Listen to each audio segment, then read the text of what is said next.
You're listening to Sax in the Basement, a production of the Broadcast Basement Limited, where every show is 30 minutes of good and comes from a basement bar on the south side of Chicago. Pull up a stool, pour a cold one, and join us right now for Sax in the Basement. Heard everywhere podcasts can be found, and always at saxinthebasement.com. So I got a buddy of mine that was on the phone with me this morning, and he said that I need to start a new podcast, which is kind of funny because I just started one called Lamont Unlocked. And I was actually in the village of Lamont just yesterday, interviewing like 5 different people all around the village as they get their first few episodes up. And it's something that kind of features that village. And the Broadcast Basement On Demand Radio Network does podcasts for different villages and suburbs and does Sax in the Basement and produces shows for all kinds of podcasters in the local area. So I thought it was funny, Ed, that somebody was already like, I've got an idea for your next podcast. And the idea was that I do a podcast about what it's like to be a 47-year-old, newly divorced guy on the dating scene. Which, in theory, I got some great stories, but like, I don't want girls that I'm dating or girls that I may date or anybody to listen to these things, right? Like, I told myself, I don't want to do, like, it'd be funny. Like, there's some great stuff that I have to share, but I don't want to do that. And I also don't want to be the guy that's like, if you date him, then he's just going to talk crap about you afterwards. Like, that's wrong. You know, I'll talk crap about my ex-wife because she's garbage, but I won't talk crap about anybody else. But the funny thing is, he tells me his example of something that I had just talked to him about this week.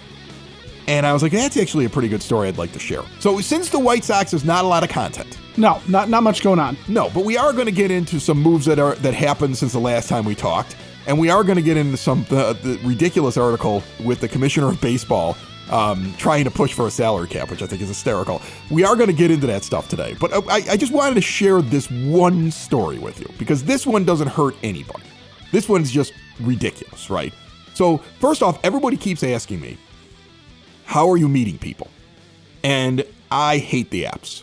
Like, I signed up for one app. And in fact, there's a girl I'm seeing currently. We've gone on a couple of dates. Very pretty. I met on an app. And the one thing that I was happy about is that she looked like her picture when I met up with her. I was like, oh, and she doesn't seem to be a serial killer, at least yet. All right. So which is pretty much the bar for any dating app, right? That's it. Look like your picture and you're not a serial killer. That's it. But I hate the app. So when I signed up, this is the first app that I've signed up for. And I got the Hinge one. And the moment I signed up for it, I said, I'll do 1 month subscription. And then I canceled the subscription renewal immediately. I promised myself I'd only do it for a month because I don't normally use them. I like going to like singles events. I like going speed dating. That's an awful lot of fun. The last girl that I dated for about 4 or 5 months. Okay, beautiful. Little 4'9" Puerto Rican girl. I met her speed dating. Speed dating's more my style. I'm a talker, right? Like, I got to get in front of you. You? No. Yeah, I get in front of you. I use the personality. You give me 6 minutes, I'm getting results. I think the last speed dating thing I did, there were 11 women that I met and 5 of them picked me. Speed dating's my wheelhouse. So I don't use the apps, all right?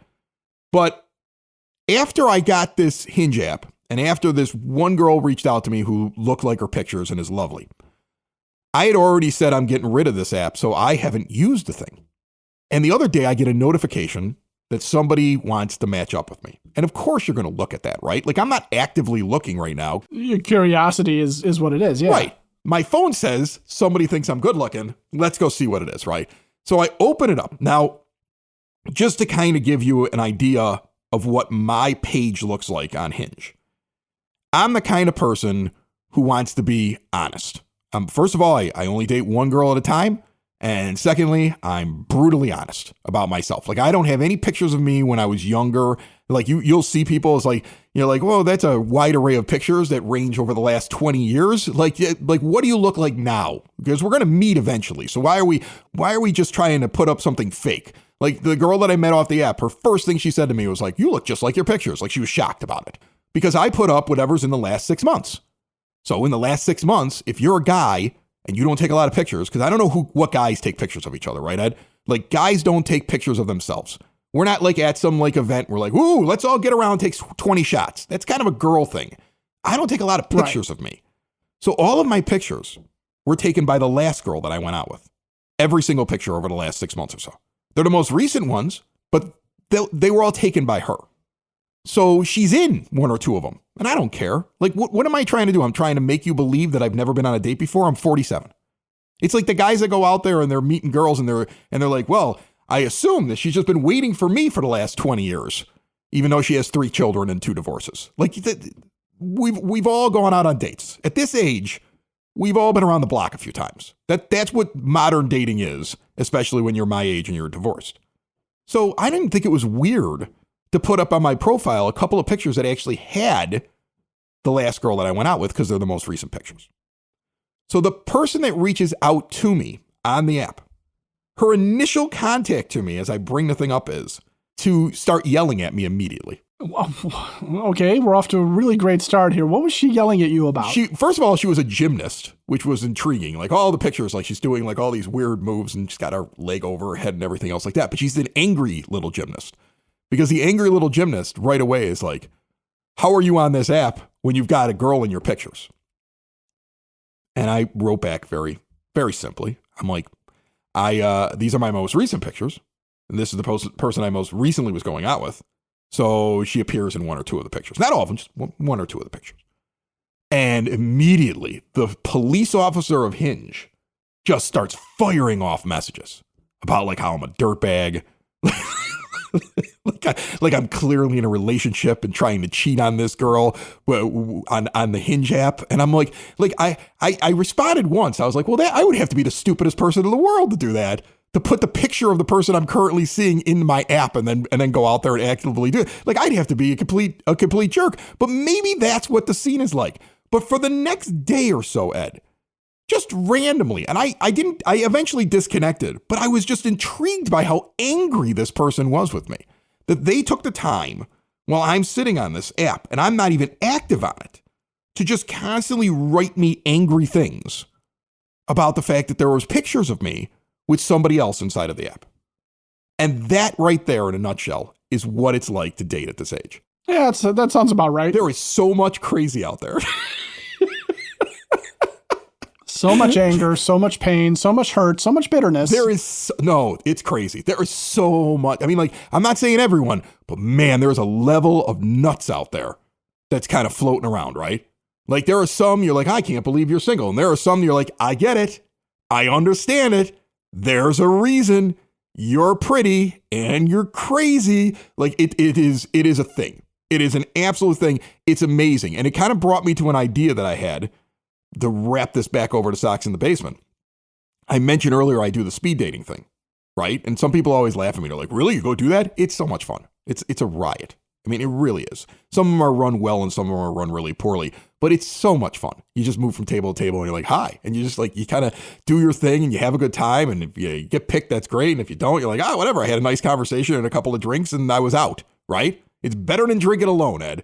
And it's better than the stupid apps. Right. Well, it actually sounds like a lot of fun. It really does. Oh, it is. It's better than drinking alone, and it's better than the stupid apps. And it's not the same out there anymore. Like, my married friends think you just go get your picture on an app. And instantly, my 47-year-old bud is just pulling 25 to 29-year-olds that just want to hook up. That's what they all think. Like, all my married friends, that's what they think this is. Because they're unhappy in their marriage. So they're kind of like, oh, man, if I could just be like Chris and be divorced. He's probably just got an app and he's just bringing them in 2 at a time. Right. Like you've got reservations that are being made on these apps. Right. Like, Right. That's what they believe is how this works. But it's not. It's just a big minefield of just goofiness. And that's why when you do meet somebody who's halfway normal, you're like, it's kind of cool because it's a weird thing. But the speed dating thing is a lot of fun. And I went and I looked out of curiosity about the amount of them that were in my area on the south side. And amazingly enough, there are barely any. Like, this is a north side, deep suburbs thing that's happening. Like, I've found that that's where I end up going. Downtown, north side, deep suburbs when I've gone and done it. And I was like, man, wouldn't it be cool to do one of these things like with just White Sox fans? Like a prerequisite. White Sox fan speed dating? White Sox fan speed dating, right? For all the single men and the single ladies. White Sox fans speed dating. So I'm putting a claim on it right now because somebody's going to go and do it now. But we're going to do one of these things. I've already started talking to a couple of different locations about it. I haven't talked to everybody who would be available at it, but I've watched how these run now. They're not hard to run. And I was like, wouldn't it be kind of an incredible thing in a boring season if Sox in the Basement brought out Sox in the Basement speed dating? It would be amazing. It would be, and here's why. Because if we cannot find love with this team, at least we can find love with each other. Right. Well, that's the whole idea. This is going to be one of those crap seasons, right? Like, this is going to be one of those things. Like, we talked about it last week. I don't think they're losing 100 games. Right. They're going to be mediocre at best. Let's make it interesting. And let's get the Sox fans off the apps, because you're going to run into the crazy ballerina at some point. She's out there. She's lurking. She's judging you. You don't even know yet. You haven't even posted a picture or opened up the app. No, I don't even want to look at it. I deleted the app. I deleted the app off my phone. I was so creeped out by the one that just I know, but I'm just saying, for anybody listening right. who hasn't even used the app, right? There are people out there judging you right now. Judging you. You don't know them. There is some judging going on. They don't know you, but they're judging you. They are judging you. So, like, to me, this seems like something I'd like to do. So stay tuned for it. This is a thought that I had. I had this thought this week. It came from the craziness on the app, from the girl I wasn't even looking for, who reached out to me to specifically just tell me that I was a jerk because she was judging me. And then it came from me sitting there saying, I hate these things. This is why I had already said I was canceling it. And the thing that always worked for me before was the speed dating. We should do White Sox speed dating. So that's it's coming. It's in the planning stages. It's something that had been rattling around in my brain for months now. You know, like I would love to host it. Like, I'm not even going to participate. I'm just going to host the thing. I just want to watch it happen, you know, because it is a blast to happen. You just don't show up if you're like involved with somebody. Don't do that. Don't be a weirdo. No, don't make it weird. Don't do that. Don't make it weird. Don't bring your kids there either. That's weird too. I've seen that once. It's weird. Oh, that is a little weird.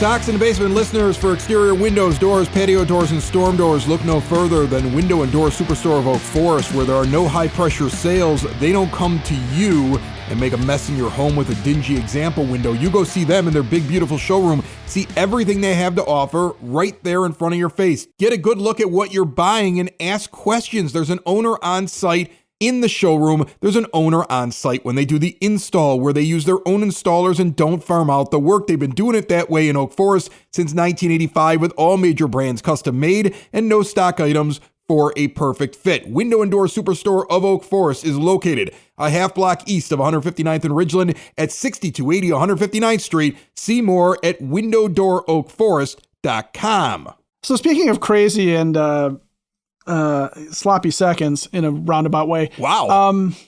What is with the Angels? The Angels want all the White Sox retreads. They got Tim Anderson on a minor league deal.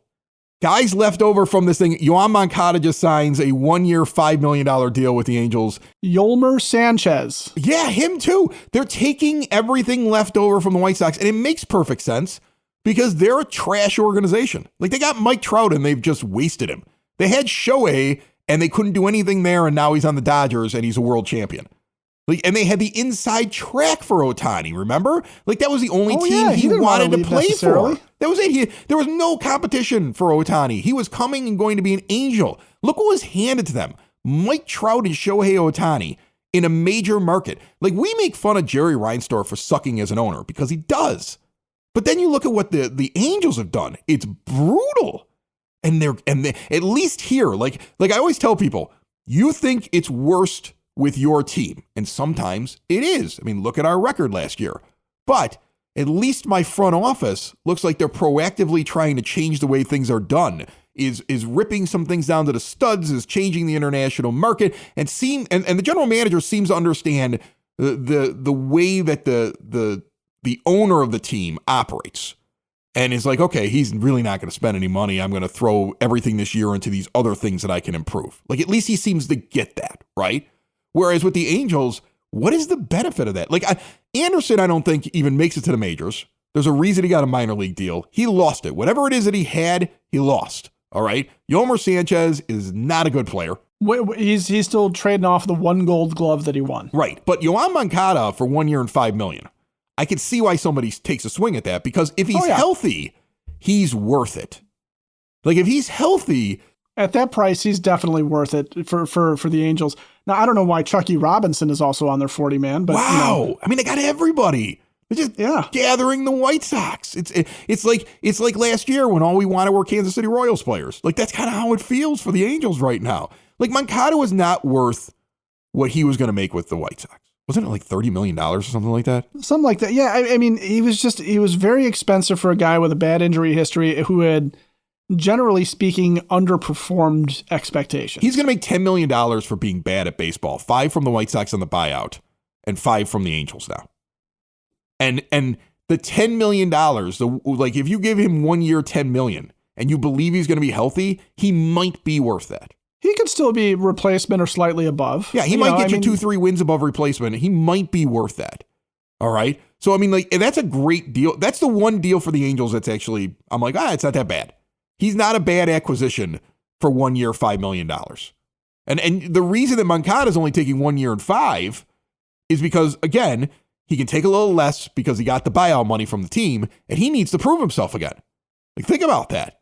This is a guy whose potential was so incredible at the time that he was given the long-term deal that the Sox actually believed he may be worth all that money by the time he gets to this age. He was going to be a middle-of-the-order hitter, superstar on this team. And now he's got to start all over again on the Angels on the island of misfit toys out there in L.A., and he's got to try to figure out how to make himself more valuable for the 2026 season. But I do like the deal for the Angels. Yeah, I don't really wish Yoan Moncada ill. It got to a point with him, just like it started to get to a little bit of a point with Tim Anderson, and like we get to a point with a lot of prospects from the last rebuild and a lot of guys from the last rebuild where the hype train and what they were able to do never really matched up. Mm-hmm. And Tim Anderson was winning batting titles. He was competing for one, but everybody who looked at the deeper stats knew that there was a little bit of magic behind it, and nobody was really quite sure exactly how he was pulling it off. So you knew he was going to come back down to earth at some point. And for TAA, with not being a plus defender at shortstop, at some point he goes from, a guy who's one of the faces of the MLB, a face of the White Sox, and a star to a guy that is very much on the fringe of being an everyday player. So it didn't make sense to invest a lot of money in him when the floor was about to fall out from under him, seemingly. And it did eventually, right? Moncada, he came out, he had the one really great year in the Happy Fun Ball era, and he's never really lived up to being the number one prospect in baseball, which is what he was when the White Sox traded for him. But it doesn't mean he's a bad player. I mean, if Chris Getz had announced he brought back Yoan Moncada for an additional $5 million or the $3 million that the Cubs offered him, apparently, I would be sitting there saying, like, okay, well, they just don't believe in any of the other third basemen, so they're going to give Yoan an opportunity to do something. I just couldn't stomach him at $25 million because he's never lived up to, he's not a star. And that's just it. That's just the reality. He's not a star. The way we talk about Andrew Vaughn as being a guy that's just not a star. He's not lived up to the draft hype. And that's where this White Sox organization has been, though, for so long, is look at the shiny jewels we've got down in the minor leagues. Look at these top-end prospects. Look at how great these guys are. And then they show up and it's a little underwhelming compared to what you were expecting to happen. That's why the thought that Colson Montgomery is automatically the starting shortstop this year is kind of cringy because, frankly, he hasn't done enough. And it's also cringy that Jacob Amaya's back on the team if he's really like this. Well, if Colson doesn't work out, this guy's going to stand it short. Like there's some cringy there. Are they as cringy as the Angels, though? No, because the Angels are also running out the corpse of Kyle Hendricks for they're a mess. like put them on the short list of teams I'm glad my team is not.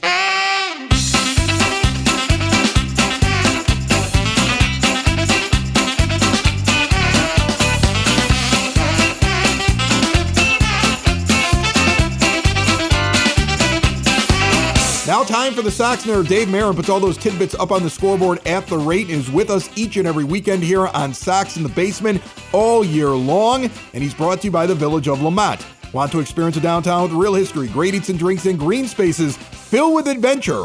Visit the Village of Lemont. Shop, dine, drink, explore, and see everything they have going on this weekend and beyond. And check out the brand new Lemont Unlocked podcast at LemontDowntown.com. Nerd, what do you got for me? Chris, in introducing me last week, you said I may be using this platform as scoreboard prep for the fast-approaching season.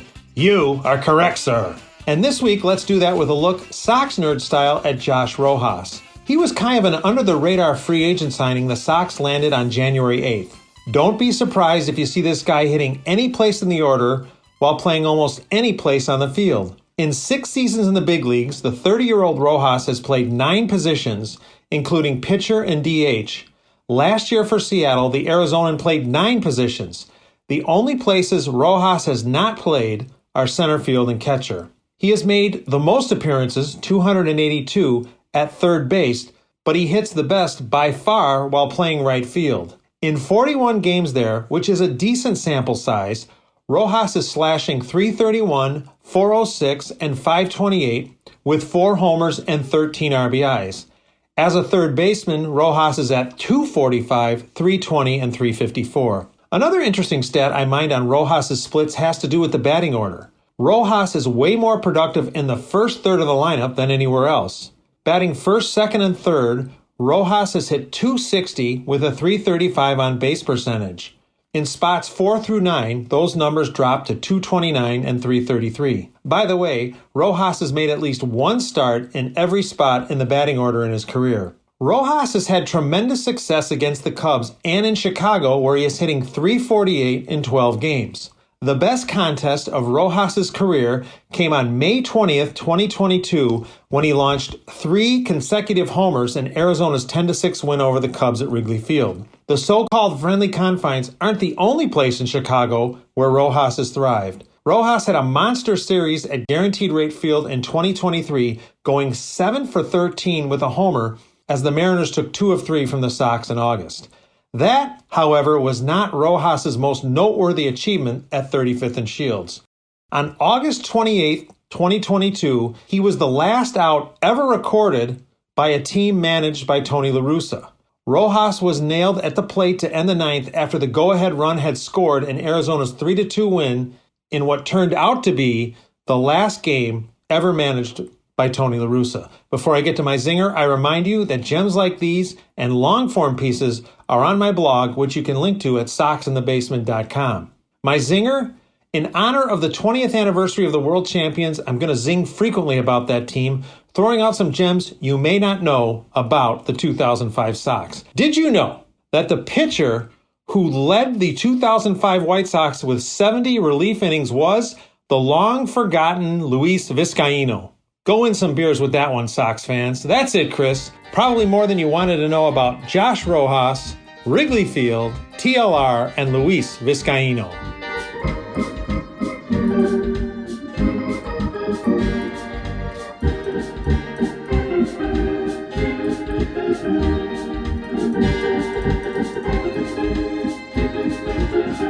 Before we get out of here, I want to talk about Rob Manfred and a story that's going around this week where the commissioner of baseball, one of the worst commissioners in the history of the game, who's done so much to prove to people that he doesn't actually like baseball, says that he's getting emails from fans concerned about the sport's lack of a salary cap after what the Dodgers did, spending money and going out and getting guys. You don't need to read the rest of the article. You just have to read the first paragraph.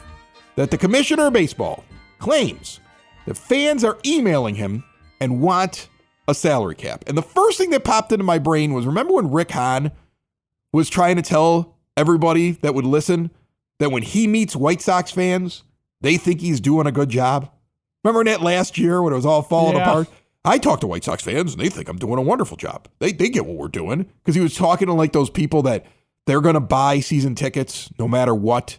They spend half of the game in the luxury box club eating the roast beef and having a cocktail, and they're not even watching the game. And they're always going to support the team. They're rich as sin. And then he's walking around up there in the luxury suites, and those people are telling him that they love him because they want to take a picture with him. Remember that? This reminds me of that. Like, how many emails did you get, Rob? 2, 3, 10 maybe? This is one of the funnier things in the world to me when somebody sits there and says, I'm getting emails from people who are saying that we should make this big rule change. No, you're not. And if you are, it's not enough that you would actually enact something like this. You know, baseball is beautiful because of the fact that if you really want to, in a free market, build a team, you can do it. And any owner that wants a salary cap should sell his team. Honest to goodness. If you can't right now go out in Major League Baseball with the profit sharing and the market sizes and the way that you can benefit, we talked about this. The money that comes from television, the money comes from merchandise, the money that comes from, if you're a small market team, you're getting money from big market teams. You see teams at every level of spending have different levels of success and failures. Those that understand what market they're working in and what their owner can afford do well generally, and those that don't understand it fail. And teams that could spend money, and trust me, the White Sox could spend money. The White Sox draw when the White Sox win. The owner doesn't want to spend, though, until you show up at the park. He doesn't spend money to make money. He spends money after you've given it to him.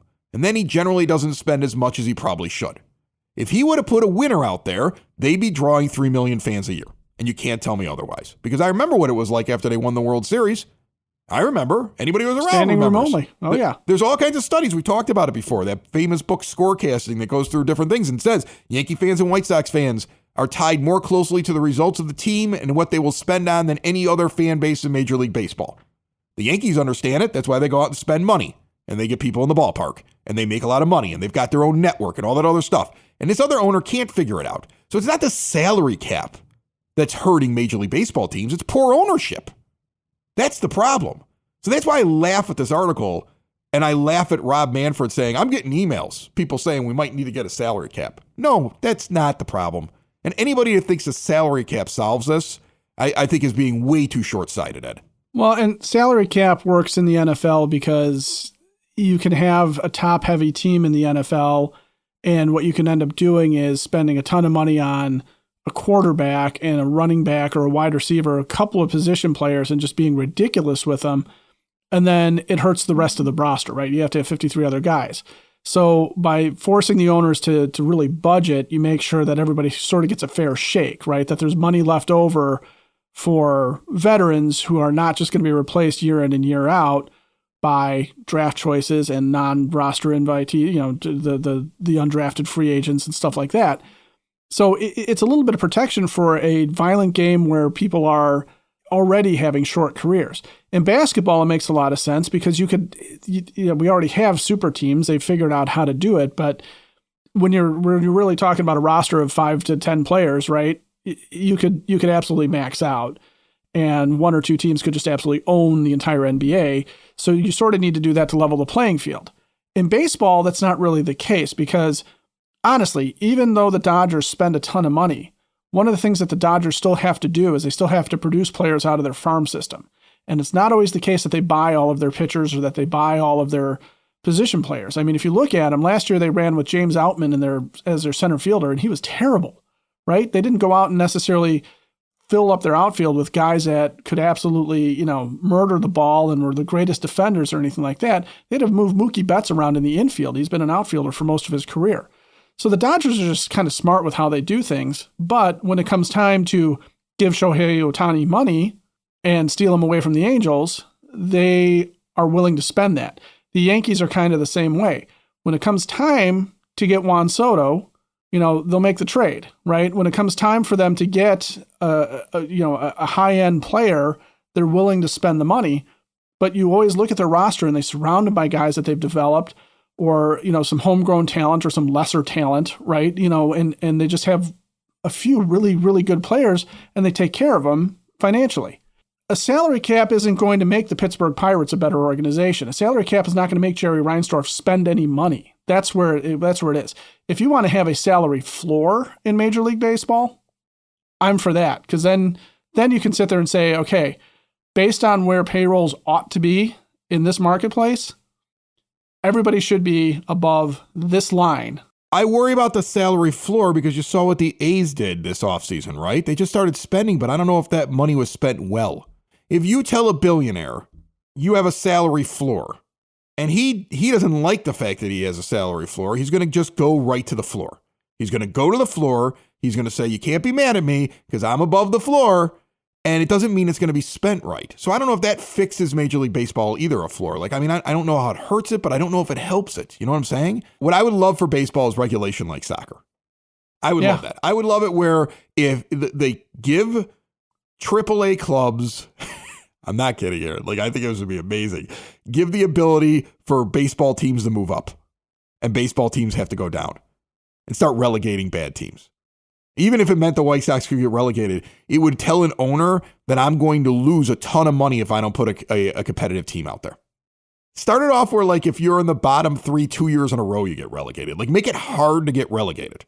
Make it so that, like, okay, we all have bad years. We all have bad years, but you do 2 in a row where you end up as one of the bottom 2 or bottom 3 in Major League Baseball. You're out of the majors. And you can earn your way back. You watch. Everybody will be competitive every year. Everybody will be competitive every year because now their money is at stake. Now they know they'd make less money. Everybody will be competitive. Some sort of relegation. 3 years, 3 years, 3 years where you end up in the bottom 3 or bottom 5 or something like that. Make it so that teams are afraid to just be mediocre all the time.